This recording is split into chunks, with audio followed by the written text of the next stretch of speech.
Welcome to the podcast that brings you the latest and most captivating stories from the dynamic world of businesses and finance. I'm thrilled to have you join us today as we delve into 6 intriguing topics that are making waves in the industry. From groundbreaking investments to industry disruptors, we've got an episode packed with compelling insights that will leave you craving for more, I hope. What if I told you that the creation of satellite buses could soon become as easy as ordering a computer or a car online? Today, we are diving into the story of Apex, a budding space startup that's on the verge of revolutionizing satellite bus manufacturing with their Factory One. What's more, they've just secured a whopping $16 million funding. So, are you ready to witness the satellite industry move at rocket speed? Let's launch into the fascinating journey. And we'll also explore how Ford just ignited a major spark in the American EV landscape by securing a colossal $9.2 billion loan from the US Department of Energy. Is this the beginning of a new era of domestic EV production? How might these 3 new battery plants shape the future of EVs in America, and what opportunities might they unlock? Strap in as we power up this electrifying story. We'll also be shifting our focus to India, hailed as the next big investment opportunity by billionaire investor Ray Dalio. Is India on the verge of an economic transformation mirroring China's monumental surge in the 80s? What makes this emerging giant an attractive investment bet? And how does India's growth narrative intertwine with global economic and political dynamics? Stay tuned as we untangle these exciting prospects. We are diving into Israel's commitment to advancing the alternative protein and fermentation industry with a whopping $13.8 million investment.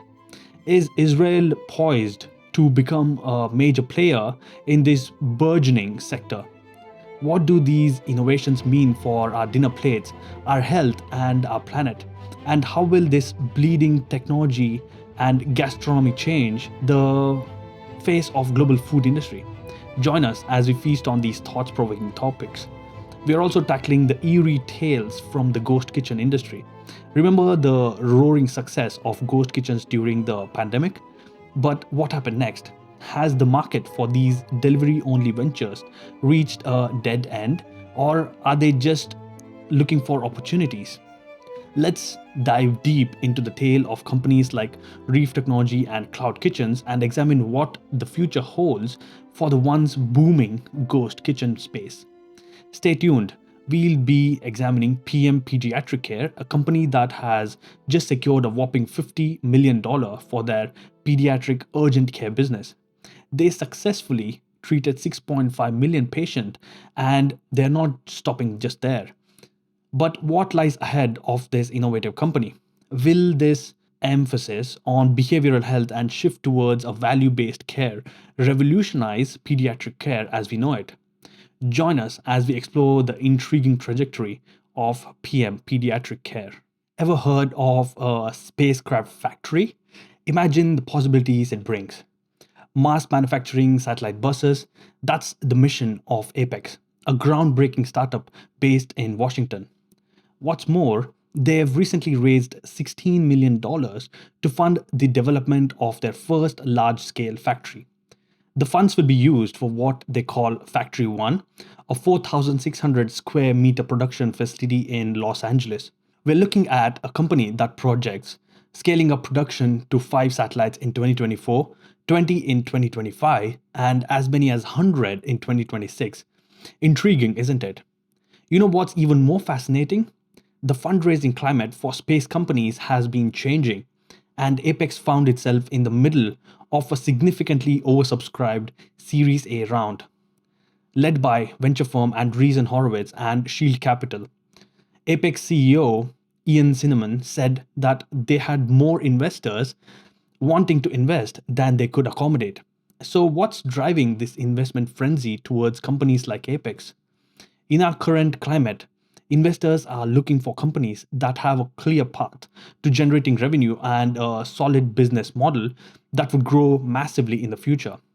And this seems to be the case with Apex. But that's not all. Apex is also gearing up for its first Ares satellite, Call to Adventure, scheduled to launch on SpaceX Transporter 10 rideshare mission in early 2024. And guess what? This spacecraft is fully booked. It will carry payloads for three customers: Orbit Fab, Ubotica, and an unnamed household name defense contractor. But hold on, here comes an interesting twist. In the future, Apex plans to shift from hosting multiple customers on the same satellite, a model known as Condosats in the industry, to selling satellites to individual customers. Wondering why this change in strategy? Cinnamon mentioned that coordinating these multi customer efforts isn't easy. In fact, Apex has rolled out a tool on its website to allow customers to configure satellites, similar to those used for ordering cars or computers. And this move is to offer a limited number of options for satellites and enable transparent pricings for its satellite buses. So there we have it, a startup, a vision, an ambitious plan, and a story of innovation and disruption. In the end, the space industry stands to gain immensely from these developments. And isn't it a great time to be alive and witness these astounding changes? Next, we are diving deep into a groundbreaking development in the electric vehicle or EV industry. Now, picture this: the largest loan ever given out by the US Department of Energy's Loan Program Office, a whopping 9.2 billion. Now, imagine all that money is going towards the development of EV battery factories right here in United States. That's right. Ford has secured a massive loan to build three battery manufacturing plants. But why is this a big deal? Why does it matter? Consider this. For years, the US has been relying on foreign entities for its EV production. But with this loan, the government has reaffirmed its commitment to bringing EV production closer to home. Blue Oval SK, a joint venture owned by Ford and South Korean battery producer SK On, is the recipient of this huge loan. It's almost four times the size of 2.5 billion loan given to Ultium Cell, a joint venture between General Motors and LG just last year. Two of the plants will be located in Kentucky and one in Tennessee, and all three will produce batteries for Ford and Lincoln's upcoming EV. The loan's scale can be attributed to last year's passage of the Inflation Reduction Act, which bumped up the LPO's lending budget to $400 billion. And why is this relevant, you may ask? The Biden Harris administration has set a goal for EVs to make up half of all US car sales by 2030. So the extra capital is definitely going to come in handy. And there's more. Ford aims to roll out 2 million EVs by 2026, with vehicles like all electric Explorer, Mustang Mach E, and E Transit already available, and an EV lineup in works for Lincoln. Quite an upgrade from 132,000 EVs that Ford produced in 2022, wouldn't you say? But wait, there's even more. This loan will also create numerous job opportunities with the promise of 5,000 construction jobs and another 7,500 operation jobs once the plants are up and running. So, there you have it, a massive financial injection, a push for local EV production, job creation, and a step towards a future of sustainable transport. Isn't it amazing to see how technology is shaping the world? Next, picture this: India, a bustling country with over a billion people, an economy that's the fifth largest in the world, and a potential growth that might echo China's economic transformation in the 1980s. Can you imagine the investment opportunities? Well, that's exactly what billionaire investor Ray Dalio sees in India. Dalio, the founder of Bridgewater Associates, has hailed India as the next big investment opportunity, saying that the country is primed for massive growth. But why does he believe this? Dalio recently met with India's Prime Minister Narendra Modi, and he believes that worsening tensions between Washington and Beijing will only strengthen India's position. He equates India's current position to that of China in early 1980s, on the brink of a significant growth and transformation. Interesting comparison, isn't it? But Dalio isn't alone. Tesla CEO and Twitter owner Elon Musk also met with Prime Minister Modi and pledged to expand Tesla's presence in India as soon as humanly possible. And it doesn't stop there. Legendary investor Mark Mobius, known for his high profile bets on Chinese assets, also has expressed his bullish outlook on India, even amidst the market's recent high performances. He claims that there are still big bargains in great companies to be found. So it appears that India is becoming a hot spot for international investors with its potential for growth and economic transformation, likened to the meteoric rise of China in the 80s. Could we be witnessing the beginning of an economic superpower in the making? Next, we'll explore a topic that's creating ripples in the food tech industry: the future of fermentation and alternative proteins in Israel. You might be wondering, why Israel and why now? Well, the Israel Innovation Authority recently made a whopping $13.8 million investment in YD Labs, a leading food tech fermentation R&D center. They're planning to establish permanent microorganism fermentation labs for the food industry. And how cool is that? But what's the big deal about fermentation and why is it important for future of food tech? Let's get into it. The field of alternative proteins, which includes foods made from engineered microorganisms through synthetic biology methods, is seeing a tremendous growth. This growth is driven primarily by environmental concerns, fears about food security, and the impact of industrial agriculture on our climate. And within this burgeoning field, fermentation technology is emerging as a rising star.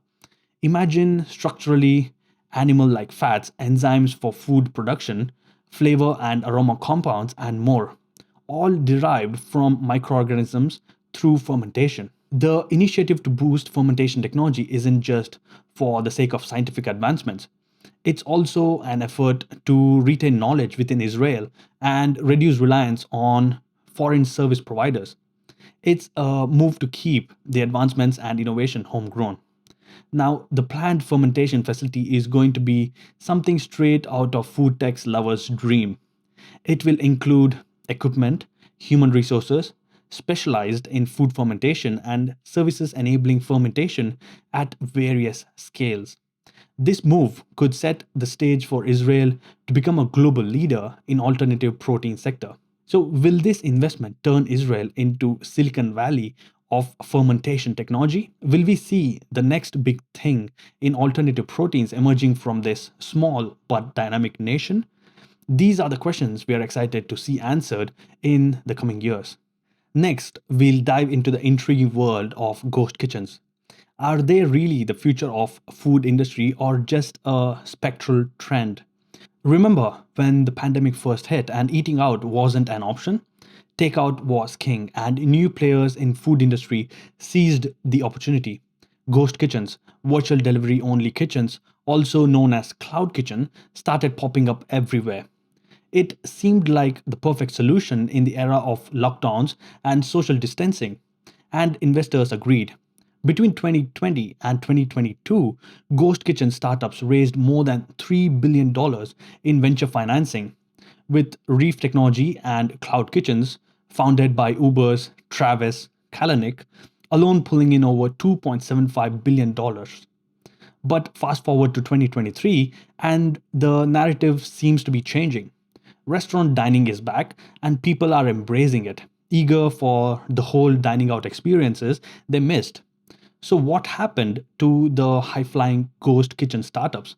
Are they fading out like wisps of smoke? Let's dig a bit deeper. Take Reef Technology, for example. After raising $1.5 billion, it's been hitting some major hurdles, laying off hundreds of staff in 2022 and currently working with restructuring advisors. Its big partnership with Wendy's to open 700 locations axed.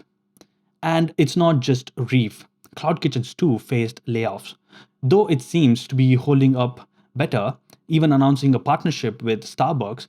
But others like C3 have gone quiet, not making any new announcements in over a year. So, what does this tell us about the fate of ghost kitchens? Should we be wary of over enthusiastic, futuristic forecasting rosy trends? It does seem that in reality, these ventures are facing significant challenges from space constraints to quality control and difficulty to building a brand without a physical storefront. Not to mention consumers' growing aversion to extra delivery fees. But let's not write them off just yet. Ghost kitchens still have a role to play. They offer lower cost options for launching a new food business or expanding the kitchen space of a growing one to handle delivery demands. There will always be those days when convenience of delivery is all we want. So perhaps it's not just about ghost kitchens vanishing, but evolving and finding their place in a post pandemic world. Imagine this scenario. Your child is feeling unwell. It's not an emergency, but it's also not something you can ignore. What do you do?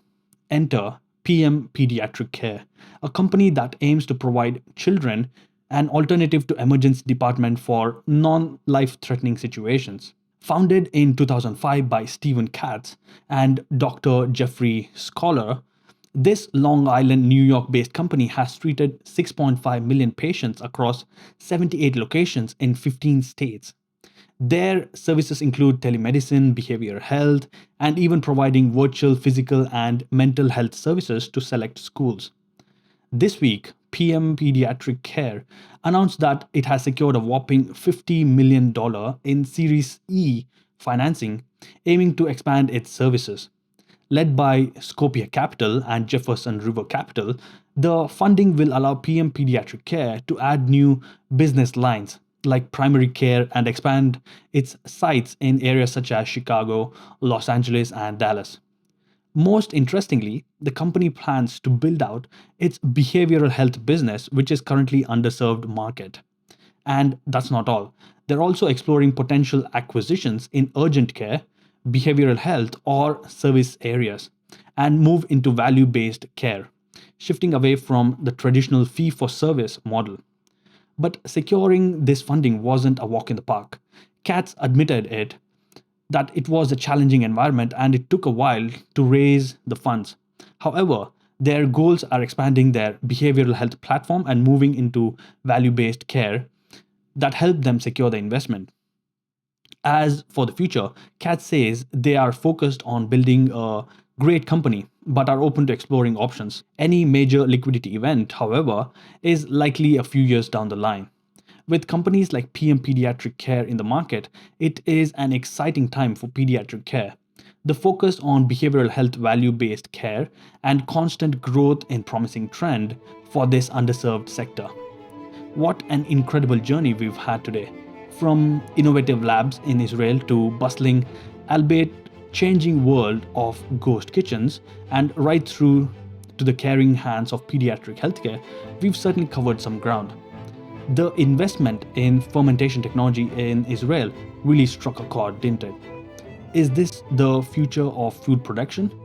Will our burgers soon be crafted in labs instead of farms? Our ghost kitchen saga was another fascinating twist.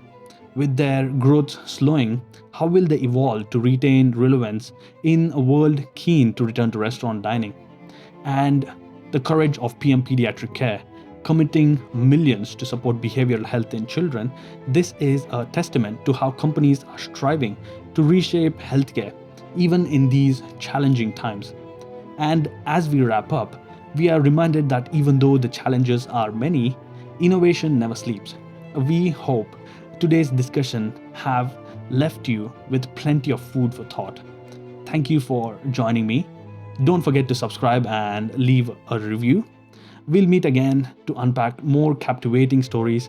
Until then, keep innovating, keep questioning, and keep dreaming. This is Vinny signing off.